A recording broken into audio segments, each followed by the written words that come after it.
You've turned into fresh flames.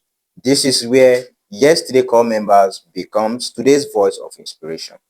My name is Oladipo Hayodele Pelumi, and I'm here with an ex-core member who served diligently in a service year of the batch C1 2024.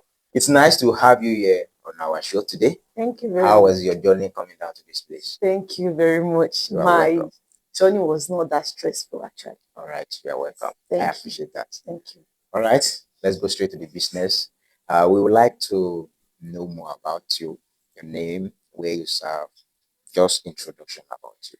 Okay, thank you. My name is Oladosu Abosede Deborah, and I went to Federal University for Yekiti, Okay, and where I studied educational management and business studies. educational management And business studies, Okay. yes. So I was posted to Orelope local government, Igboho in Oyo State. Igboho in Oyo State. Yes, and my place of primary assignment is Igboho More Community Grammar School, where I was the GSS1 English teacher and SS1 literature in English teacher.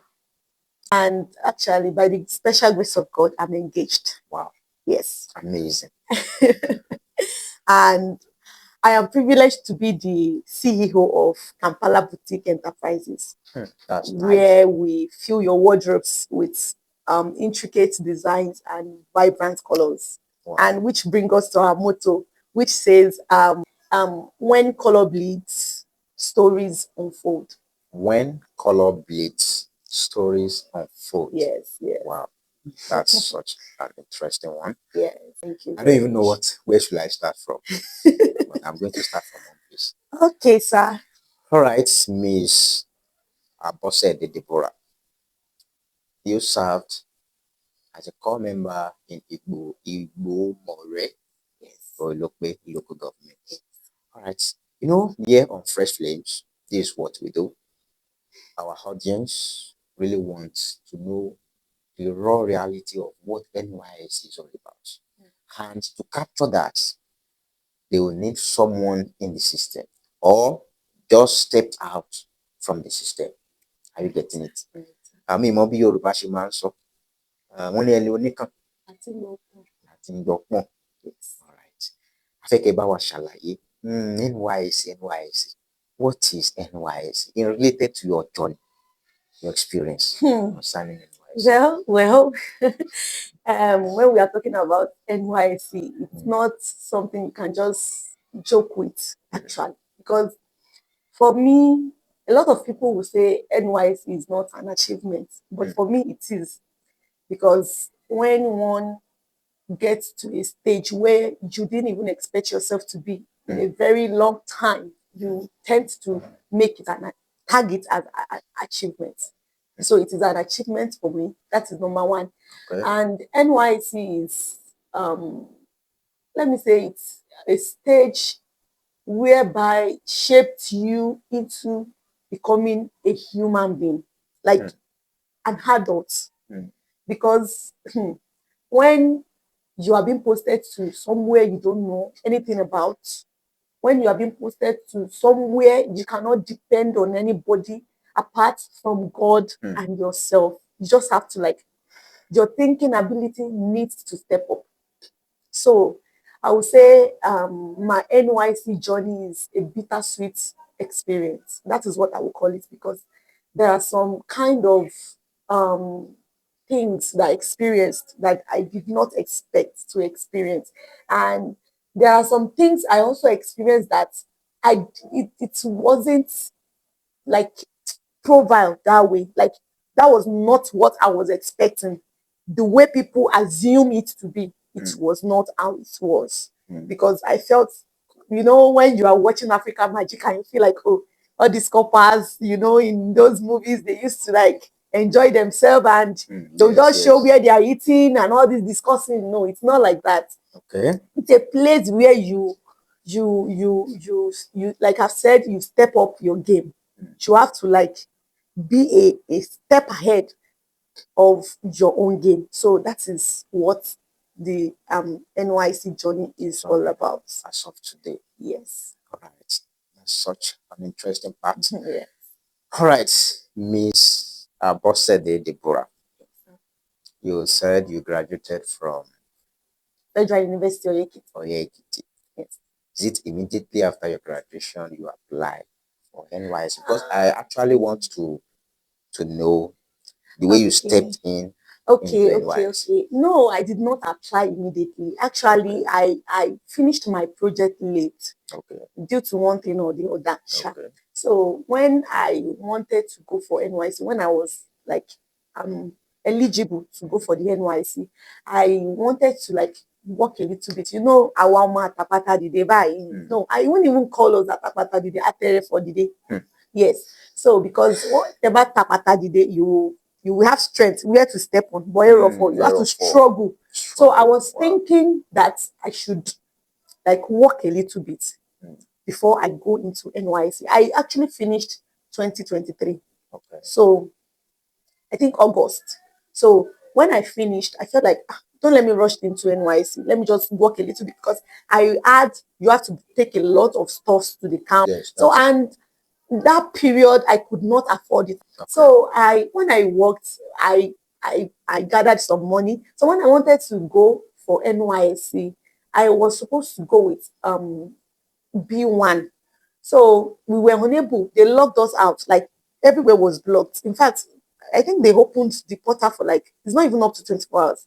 Whereas I was waiting that maybe the first day it will be cumbersome, then the next day I'll just go but on getting there, the portal was closed. So I just have to step back. And even before the camp came, the money got exhausted on some other things. The money you worked for. Wow. Yes.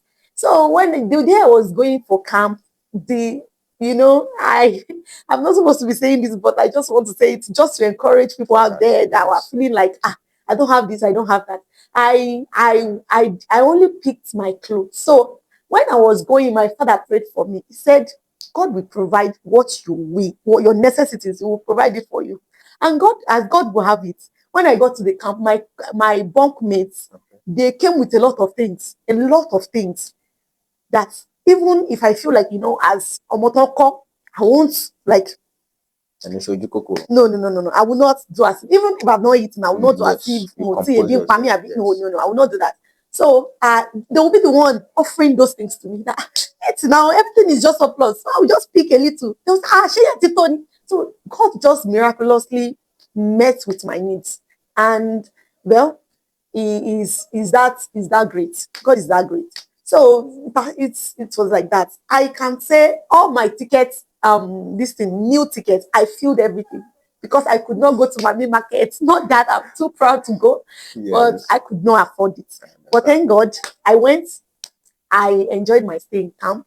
Apart from the parade, every other things was wonderful and well, it was sweet.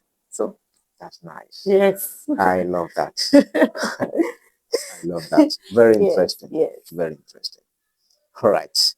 What was your experience throughout the 21 days orientation? Firstly, my body reacts to cold on time. And during that time, it was cold. During that time, it was November 27 to 2024. So it was extremely cold. So I developed catarrh. So I have to go to the medical to take drugs, and they advised me to go home, to exit. Yes. So I told them I will not do. I have to experience this. Yes. So when they told me I should go and take exit form, I said I will not go. So I bought drugs, I got my medications, and well, so then after that, it was sweet. Like the parade, even though the sun was too much, the sun was ash then, but still with the activities going on, and you wanting to experience all these things, I just have to like cope. I cope. So it was a wonderful experience. Actually, I really, really loved it. All right. Yes. I didn't know how true this statement is. That the best part of NYC you could enjoy is that camp. After that camp, no happiness, no joy. No, that's not true. That's not true. Are you sure? That's not true. Okay. That's not true. Because let me start from when I got my posting letter. All Actually, right. I was expecting something else and I got something else. So when I got in fact, I went with confidence To collect to your collect my posting letter. posting letter. So Okay. when I saw Igbo, I was like, what is this? I was just so, in fact, I was angry in my spirit. I was disoriented. So, but You've known Igbo before, right? I've never, like, the only time I heard of Igbo was Sunday Igbo. That was the Sunday only thing Igbo. that made, and the reason why I know Sunday Igbo was because my father used to watch his clips Okay. on internet. Okay. So I didn't know where the Igbo is. I've never heard of the town, Okay. So, but when I was coming, the day I received my posting letter, I was just talking to God. I said, why me? Why will you post me to this far place? Even we're just going, traveling inside the bus. Everywhere was just like, my head was filled. So, like, so God now spoke to me in the car. He told me, he said, I'm taking you to Igbo. I can never forget. He said, I'm taking you to Igbo to keep you safe. I said, I did not offend anybody. Can you please repeat that? He said he's taking me to Igbo to keep me safe. Wow. So, and the voice, I know how I hear from God, actually. So the voice was so clear. I said, oh, it is well. But I was still in denial. I did not accept. I was going to Igbo. When I got to Igbo, the first thing it was like the weather was against us that day. There was no network. There was no light. I said, God, this is where you said you want to keep me. Wow. So when I called my uncle, I was like, this place, I cannot stay there. I cannot do this. I cannot do that. I was just like ranting in my head. Then my uncle told me, he said, I should wait. I should just wait. I called my father. He said, the will of God will be done. I said, this one cannot be the will of God. I remember the scriptures I used to quote that time. I would say, I know the thought God thought towards me. It's of peace, of good. Peace, yes, it's of good and not of evil. Yes. I used to say it very well. Then when we got to, because immediately we left camp, when we got to Igbo, we were taken to NCCF family house. Okay. That is Nigerian Christian Corpus Fellowship. Yes. So when we got there, their assistant zonal secretary came to me then and now said, sister, why are you like this? You are restless. I said, I cannot be relaxed. What would they bring me to this kind of place? She now told me that, she wants to calm down. After you've had what if it's God's doing? I said it can never be God's doing. I said it can never be. He said, I said, I know how God speaks to me. She now told me that, what if, even if God is speaking to you, she will not be able to comprehend at this stage that you are, because your mind is basically fixed on one thing, that you should just clear your mind and let God do his work.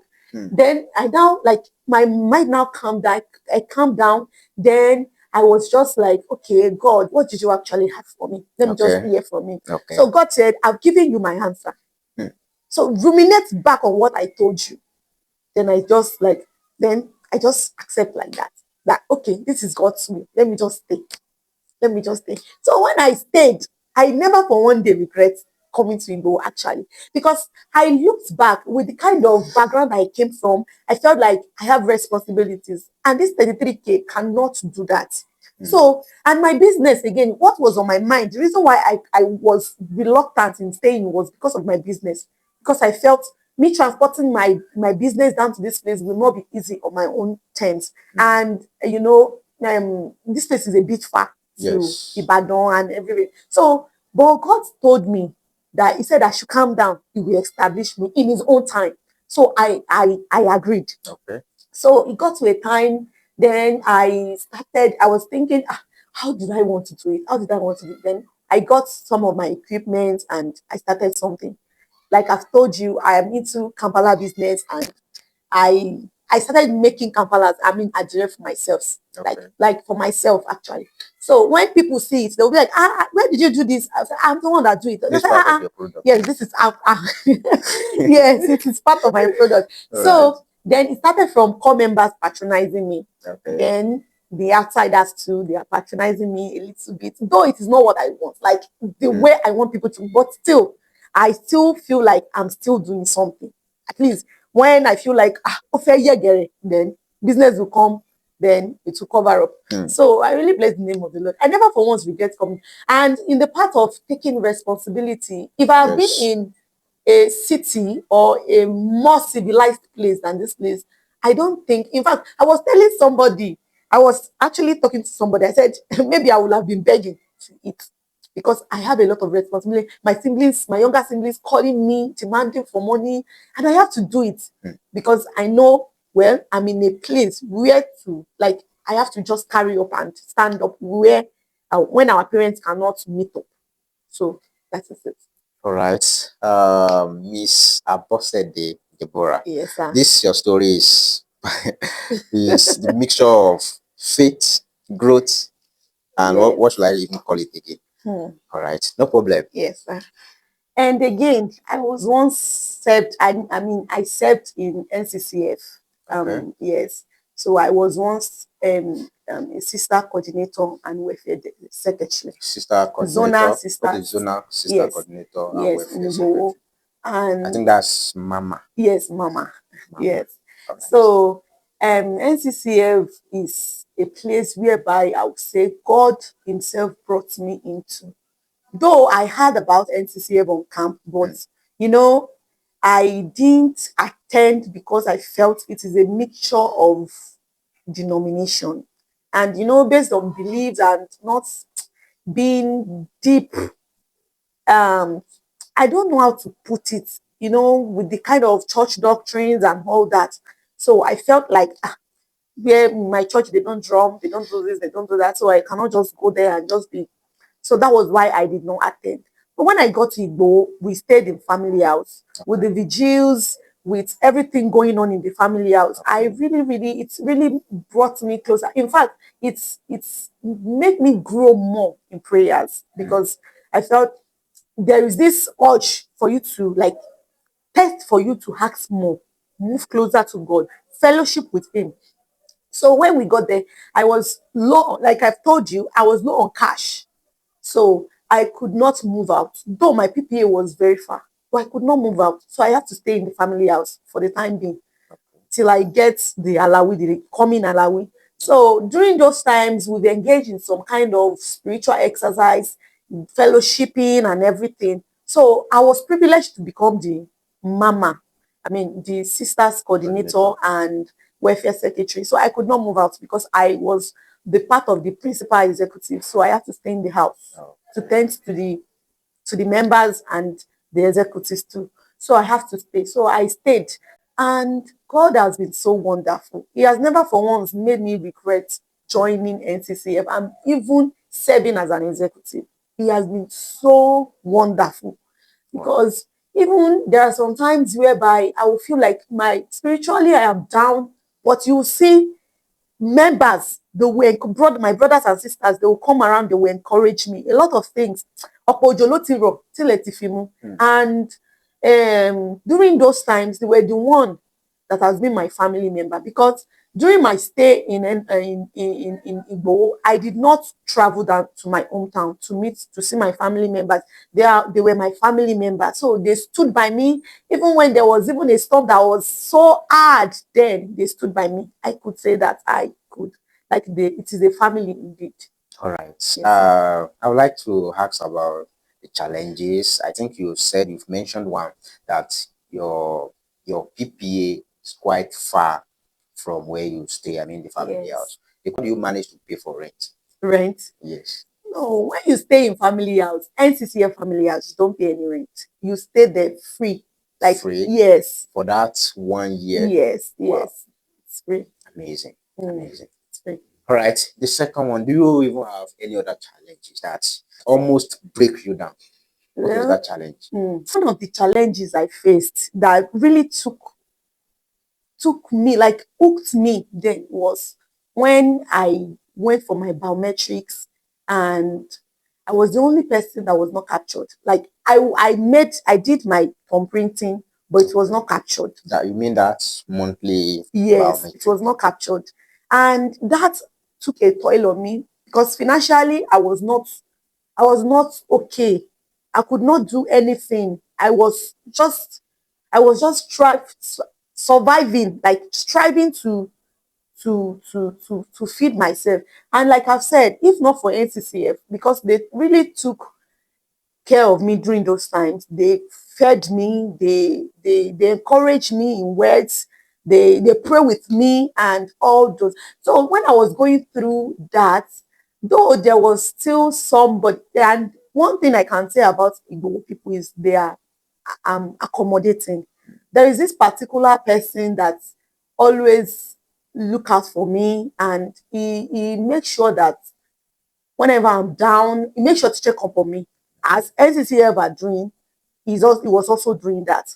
So, and he's an indigent, like part of Igbo people. So I was cared for. I was cared for. So during those times, it was very, very hard on me. Sometimes I would just sit down in my room, I would just be crying, even though I have received a lot of word of encouragement, Bible scriptures and all, but still, I still feel like, no, something is wrong somewhere. But one thing I do tell God is that, God, have mercy. Let your mercy speak. Because there are some moments in your life whereby your own prayer will not be answered based on some things. Maybe spiritually, maybe your background, ancestral background, it will not be able to work for you. But when you are asking for God's mercy, it will surely show up. So God showed up at the end. But those trial moments, it was not easy. I can say that. Lastly, what will be your message of hope for the fresh graduates and prospective core members out there? For fresh graduates and prospective Core members, yes. for fresh graduates, I would say that what you know how to do, continue to do them. What you know how to do them, continue to do them. No matter what people are saying, if you are consistent in whatever you are doing, definitely one day something will come up. And for prospective Core members, yes. I want to tell you, with everything I'm saying, it's not to scare you. It's just that life challenges. I just want you to know that life challenges shapes your life for better. It's a process that you need to go through. And without going through it, nothing good can come out. So when you are going through those challenges or going through those situations, just know that there is always a light at the end of the tunnel. Thank you so much. I'm so grateful for being here on our Service Echo show.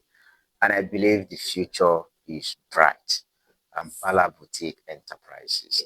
All right. There are thousands of individuals, including companies. They don't know you exist. Coming to this show today, it's a great privilege for you. And I believe that from now henceforth, the gates will start opening for you. I believe in God because we've served our father's land and it's time to be served. It is our time to work, to shine. It's our time to rise. And I believe that the Lord God is on the throne and is able to perfect all things that belongs to us. Thank you so much once again. Fresh Flames exist to help you grow beyond NYSC uniform. And I believe that if truly you are blessed with today's story, don't keep it to yourself. Please share it. Once again, my name is Oladepo Hayodele Pelumi. Stay tuned and be blessed.